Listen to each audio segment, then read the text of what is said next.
உலக எய்ட்ஸ் தினத்தை ஒட்டி இன்றைக்கு பல்வேறு நிகழ்ச்சிகள் நடைபெற்றிருக்கிறது.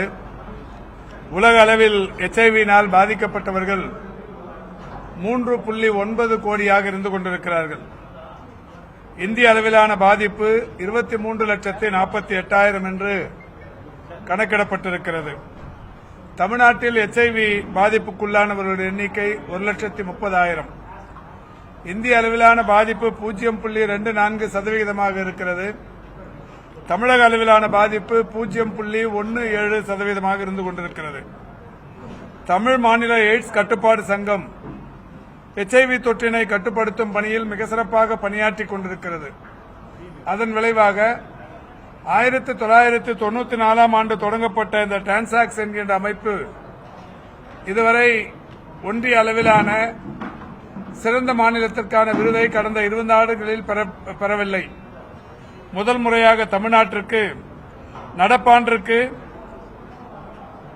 சிறந்த செயல்பாட்டிற்கான முதலிடம் என்கின்ற வகையில் தமிழ்நாட்டிற்கு விருது கிடைக்கப்பட்டிருக்கிறது. மிக விரைவில் மாண்புமிகு தமிழ்நாட்டின் முதலமைச்சர்களிடத்தில் இந்த விருது சமர்ப்பிக்கப்படவிருக்கிறது. இன்றைக்கு இந்த நிகழ்ச்சியின் மூலம் 90 லட்சம் செலவில் பால்வினை தொற்று கண்டறிகிற ஒரு கருவி, ஒரு டெஸ்டிங் கிட் ஒன்று புதிதாக இன்றைக்கு தெரிவிக்கப்பட்டிருக்கிறது. இது தமிழ்நாட்டில்தான் முதன்முறையாக இந்த கருவிகள் பயன்பாட்டிற்கு வருகிறது. 90 லட்சம் நிதியிலிருந்து மாண்புமிகு தமிழக முதல்வர் அவருடைய வழிகாட்டுதலின்படி முதற்கட்டமாக 4 லட்சம் கருவிகள் தெரிவிக்கப்பட்டு பயன்பாட்டிற்கு வருகிறது. இந்த கருவிகளின் வாயிலாக 9 லட்சம் கர்ப்பிணி தாய்மார்கள், தமிழ்நாட்டில் இருக்கிற கர்ப்பிணி தாய்மார்கள் சற்றொப்ப 9 லட்சம் பேர் இந்த கருவிகளின் மூலம் பரிசோதிக்கப்படவிருக்கிறார்கள். இந்த பரிசோதனைகள் செய்யப்படுவதன் மூலம் இந்த 9 லட்சம் தாய்மார்களுக்கும் பிறக்கும் குழந்தைகளுக்கு HIV தொற்று பாதிப்பு இல்லாத வகையில் பாதிப்பு இருப்பதை கண்டறிகிற வகையிலும் அது பெரிய அளவில் உதவியாக இருக்கவிருக்கிறது. எனவே அந்த கருவிகளை இன்றைக்கு நானும் நம்முடைய துறையின் செயலாளர் அவர்களும் திட்ட இயக்குநரிடத்தில் ஒப்படைத்திருக்கிறோம். அந்த வகையில் இந்த நிகழ்வில் தமிழ்நாடை பொறுத்தவரை 104 அரசு சாரா தொண்டு நிறுவனங்கள், NGOக்கள் HIV பாதிப்புகளை கண்டறிவதற்கும் பாதிப்புக்குள்ளானவர்களுக்கு பாதுகாப்பு அளிப்பதற்குமாக அரசுக்கு உதவியாக இருந்து கொண்டிருக்கிறார்கள். அப்படிப்பட்ட அமைப்புகள் 104 அரசு சாரா தொண்டு நிறுவனங்கள் இந்த HIV-னால் பாதிக்கப்பட்டவர்களுக்கு பல்வேறு கூட்டமைப்புகளும் உதவியாக இருந்து கொண்டிருக்கிறது. அந்த வகையிலான கூட்டமைப்புகள் 32.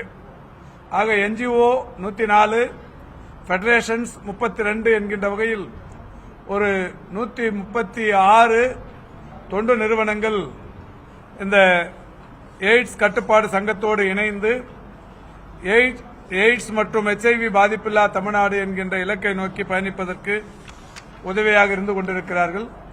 அவர்களில் இன்றைக்கு ஒரு சிறந்த வகையில் செயல்பாட்டில் இருக்கிற NGOக்களுக்கும் அலுவலர்களுக்கும் தன்னார்வலர்களுக்கும் ஏறத்தாழ 100க்கும் மேற்பட்டவர்களுக்கு இன்றைக்கு பாராட்டு சான்றிதழ்களும் கேடயங்களும் பாராட்டு சான்றிதழ்களும் வழங்கப்பட்டிருக்கிறது.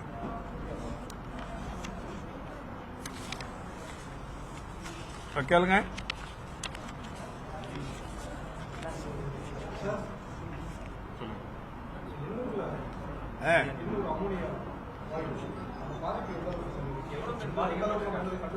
இப்ப கொஞ்ச நேரத்துக்கு முன்னாடி அங்க பிரஸ் மீட்ல பிரஸ் பார்த்துட்டு சொல்லிட்டு வந்துட்டோம்.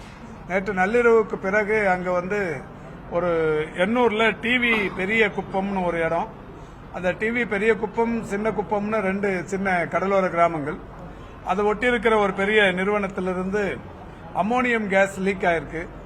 அந்த பாதிப்புனால நிறைய பேருக்கு அந்த தொண்டை எரிச்சல், கண் எரிச்சல் மாதிரியான பாதிப்புகளோடு அவங்கள நிறைய உடனடியாக மருத்துவமனைகளில் சேர்க்கப்பட்டிருக்கிறார்கள். நம்முடைய துறைக்கு தெரிந்தவுடனே 16 108 ஆம்புலன்ஸ்கள் அங்கிருந்து அனுப்பப்பட்டு பாதிப்புக்குள்ளானவர்களை கொண்டு வந்து மருத்துவமனைகளில் சேர்த்திருக்கிறார்கள். ஸ்டான்லி மருத்துவமனையில் ஒரே குடும்பத்தைச் சேர்ந்த 6 பேர் சேர்க்கப்பட்டிருக்கிறார்கள்.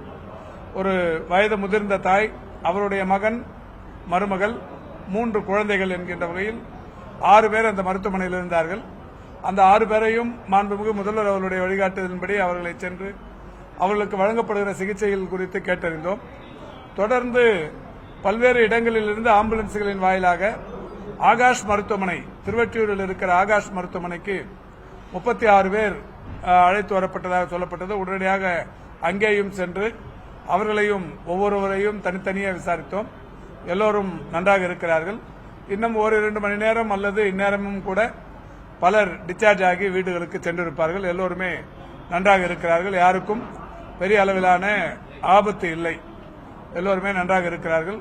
மாண்புமிகு முதல்வர் அவர்கள் உடனடியாக இந்த நிகழ்ச்சி இங்கே இருந்தாலும் கூட அதை போய் பார்ப்பதற்காக சொன்னார்கள். உடனடியாக அங்கே போய் பார்த்து அவர்களுக்கு தேவையான மருத்துவ உதவிகளை செய்திருக்கிறோம்.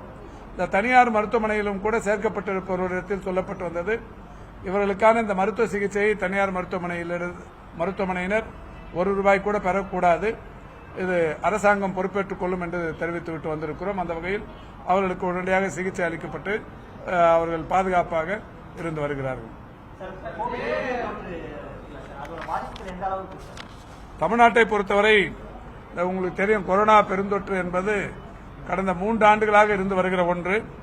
நான் ஏற்கனவே பலமுறை கூட சொல்லியிருக்கிறேன். WHO-வின் ஒரு தலைமை விஞ்ஞானியாக இருந்த ஒருவர் டாக்டர் சௌமியா சாமிநாதன், அவங்களே கூட சொல்லியிருந்தாங்க, இந்த கோவிட் தொற்று என்பது இதோடு முடிந்து விட்டது என்றெல்லாம் எடுத்துக்கொள்ள முடியாது.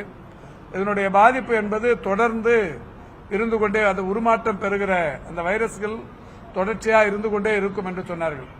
அந்த வகையில் தமிழ்நாட்டிலும் கூட ஓரிலக்க அளவில் தொடர்ந்து அந்த பாதிப்புகள் என்பது இருந்து கொண்டிருக்கிறது. XBB என்று சொல்லக்கூடிய அந்த ஒமிக்ரானின் ஒரு வகை பாதிப்பு ஒரு 7-8 பேருக்கு தினந்தோறும் வந்து கொண்டிருக்கும். ஆனாலும் அது பெரிய அளவிலான ஒரு அச்சத்தையோ பதற்றத்தையோ தரக்கூடிய வேரியன்ட் அல்ல. அந்த XBB-னால் பாதிக்கப்படுபவர்கள் ஒரு 3-4 நாட்களில் சிறிய அளவிலான காய்ச்சல், தொண்டைவலி, இருமல் போன்ற உபாதைகளோடு குணமாகி விடுகிறார். இது உலகம் முழுவதுமே இருந்து வருகிற ஒன்று.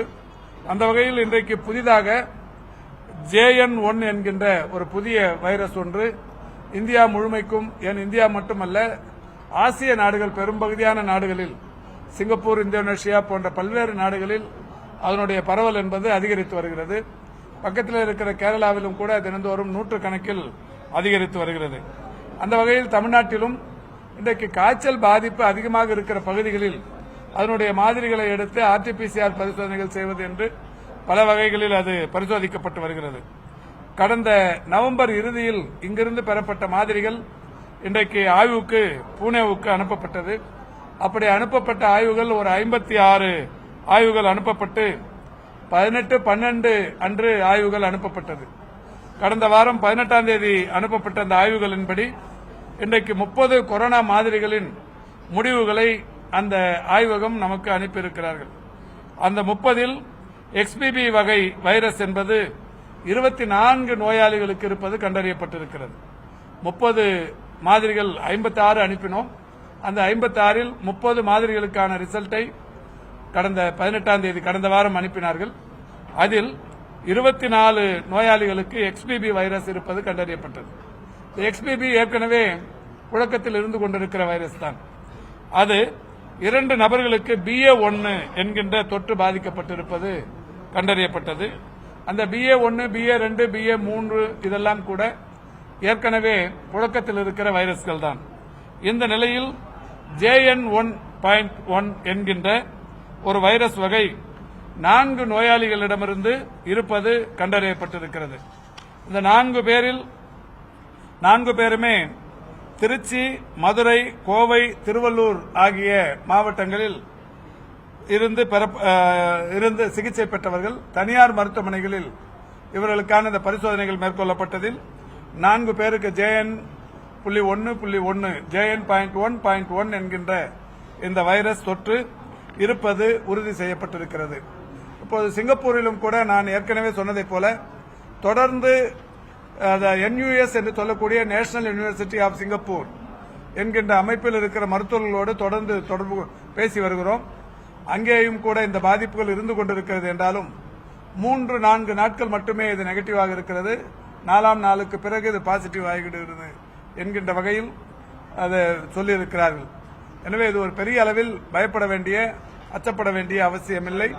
தொடர்ந்து இந்த காய்ச்சல் பாதிப்புகள் எங்கெல்லாம் இருக்கிறதோ அங்கெல்லாம் RT-PCR பரிசோதனைகள் செய்வது, அந்த பாதிப்புக்குள்ளானவர்களை பாதுகாப்பது, அது மட்டுமல்லாது இந்த JN.1.1 என்கின்ற இந்த புதிய வைரஸ் பாதிப்புக்கும் இப்போது மருத்துவமனைக்கு வர வேண்டிய அளவுக்கான அவசியமும் இல்லை.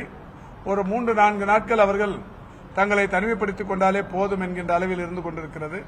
அதுக்காகத்தான் பொது சுகாதாரத்துறையின் சார்பில் கடந்த 10 நாட்களுக்கு முன்னால் ஒரு அறிவிப்பு வெளியிடப்பட்டது. இந்த மாதிரியான பாதிப்புக்குள்ளாபவர்கள், குறிப்பாக கர்ப்பிணி தாய்மார்கள், வயது முதிர்ந்தவர்கள், கோமார்பிடிட்டிஸ் என்று சொல்லக்கூடிய இணை நோய் உள்ளவர்கள் வெளியில் செல்லும் போது முகக்கவசம் அணிந்து செல்வது என்பது அவசியம் என்று வலியுறுத்தப்பட்டிருக்கிறது. அதை கடைபிடித்தாலே நாம் இதை கூடுதலாக வருவதற்குரிய வாய்ப்புகள் இல்லை.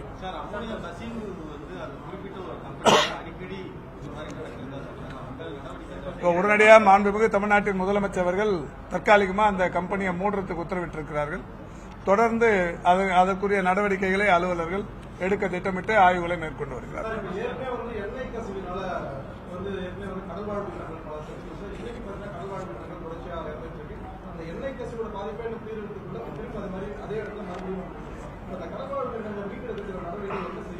இல்ல, அதுதாங்க இப்ப அந்த நிறுவனம் அந்த பைப் மூலியமா அந்த வாயு, அந்த அமோனியம் கேஸ் வரும்போது லீக் ஆகுதுன்னு சொன்னா, ஒன்று அந்த பைப் வந்து மெயின்டைன் பண்றதுல குறைபாடு இருக்கணும், இந்த பழைய பைப்பா இருந்திருக்கணும். இதெல்லாம் ஆய்வு பண்றதுக்கு தான் அந்த கம்பெனி தற்காலிகமா மூடுறதுக்கு மாண்புமிகு முதல்வர் உத்தரவிட்டு ஆய்வுகளை மேற்கொள்ள சொல்லியிருக்கிறார்.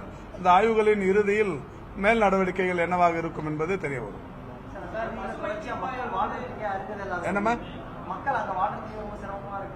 ஒன்னும் இல்லைங்க, இன்னைக்கு நாங்க தான் போய் பார்த்தோம். 42 பேருமே நல்லா இருக்கிறாங்க. ஒரு நெஞ்செரிச்சல், கண்ணெரிச்சல், இமிடியேட்டா எல்லாருமே நலமாகி போயிட்டாங்க. வாழறதுக்கே தகுதி இல்லைன்னு இமிடியேட்டா நம்ம போய் ஒரு பதட்டத்தை நாமளே உருவாக்கிட வேணாம். நல்லா இருக்கிறாங்க மக்கள் சொல்றதுல. இப்ப நான் தான் போய் ஹாஸ்பிட்டல்ல பாத்துட்டு வந்தேன், நீங்களும் வேணா போய் பாத்துட்டு வாங்க. அதனால வாழறதுக்கு தகுதியே இல்லைன்னு நம்ம எடுத்த உடனே போய் நாமளே ஒரு தகுதியற்ற இடமா எதையும் ஆக்கிட வேணாம். 42 பேருங்க, 36 பேர் ஆகாஷ்லயும், 6 பேர் ஸ்டான்லிலையும். இவங்களும் கூட இந்நேரம் போயிட்டு இருப்பாங்க, வீடுகளுக்கு போயிருப்பாங்க. இதுலயும் கூட அரசின் சார்பில் உடனடியாக முதல்வர் அவர்களுடைய வழிகாட்டுதலின்படி ஒரு 3 அதாவது இந்த நுரையீரல் மருத்துவர்கள் ஒரு 3 பேரும், 3 பொது மருத்துவர்களையும் வச்சு ஒரு பெரிய மருத்துவ முகாம் நடத்திட்டு இருக்கிறோம். காலையிலிருந்து அங்க ஒரு மருத்துவ முகாம் போயிட்டு இருக்கு. ஒரு மாநகராட்சி பள்ளியில் நடத்திட்டு இருக்கிறோம். அந்த பகுதி மக்கள் வந்து அந்த மருத்துவ முகாமில் வந்து பயன்பட்டுக் கொண்டிருக்கிறார்கள். இல்ல, அது வந்து மாசு கட்டுப்பாட்டு வாரியம், கடல்சார் அந்த அவங்களோட இது இருக்கு, ஒன்றிய அரசாங்கத்தது. அவங்க எல்லாம் சேர்ந்து முடிவு பண்ணுவாங்க. அதுக்கப்புறம் என்ன முடிவு எடுக்கிறதுங்கிறது பண்ணுவாங்க. என்ன பசுமை தீர்ப்பாயம் என்னமா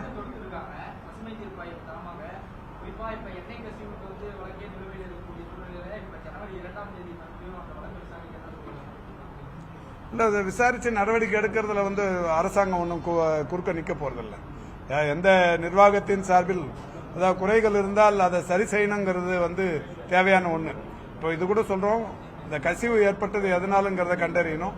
அது பழமையான அந்த பைப்பா இல்ல பராமரிக்கப்படாததனால் வந்த குறையா கண்டுபிடிச்சு சொல்லி அதெல்லாம் சரி பண்ணணும்ல. சரி பண்ணுறதுக்கு அரசாங்கம் அதுக்காக தான் இந்த உடனடி நடவடிக்கை என்கின்ற வகையில் இதை தற்காலிக மூடுதலை செய்திருக்கிறார். இல்ல, இன்னைக்கு போட்டிருக்குங்க. தேவையான எத்தனை நாள் வேணுமானாலும் கொடுக்கலாம். இன்னைக்கு வந்து KMCல இருந்து ஒரு 3 நுரையீரல் சிறப்பு மருத்துவர்கள், பொது மருத்துவர்கள் ஒரு 3 பேர், மாநகராட்சியின் பொது சுகாதாரத்துறை இணைந்து இன்னைக்கு அந்த மருத்துவ முகாம் நடத்திட்டு இருக்கிறாங்க. தேவையான எத்தனை நாள் வேணாலும் கூட நீடிக்கலாம்.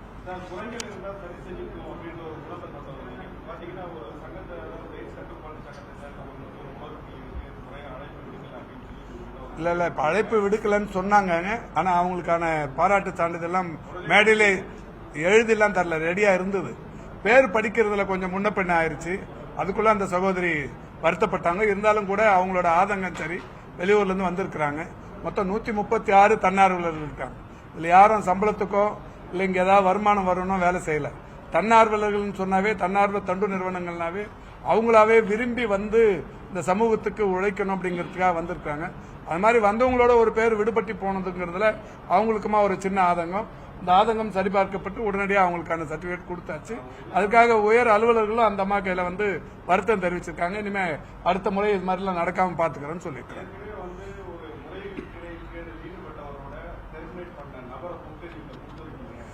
இல்ல இப்ப மனு கொடுத்திருக்கிறாங்க. அதாவது தனிப்பட்ட உங்க பேர்ல ஒரு புகார் சொல்றத வந்து அதிகாரிகள் தான் ஆய்வு பண்ணணும். ஒரு புகார் சொல்லியிருக்கிறாங்க, ஆய்வு பண்றதுக்கு செக்ரட்டரியும் சொல்லியிருக்கிறாரு. அந்த பெட்டிஷன் அவர் கையில கொடுத்திருக்கு, ஆய்வு பண்ண போறாங்க.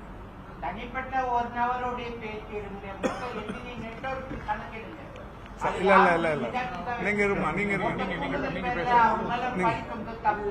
நீங்க இருங்க அது ஒண்ணும் இல்ல, நடவடிக்கை.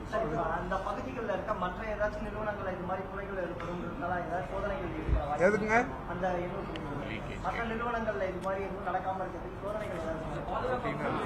இல்ல இது இனிமே உங்க ஃபேக்டரி இன்ஸ்பெக்டர்ஸ் அதுக்கான அலுவலர்கள் இருக்காங்க, மாசு கட்டுப்பாட்டு வாரிய அதிகாரிகள் இவங்கெல்லாம் இருப்பாங்க. அவங்க போய் ஆய்வுகள் நடத்துவாங்க.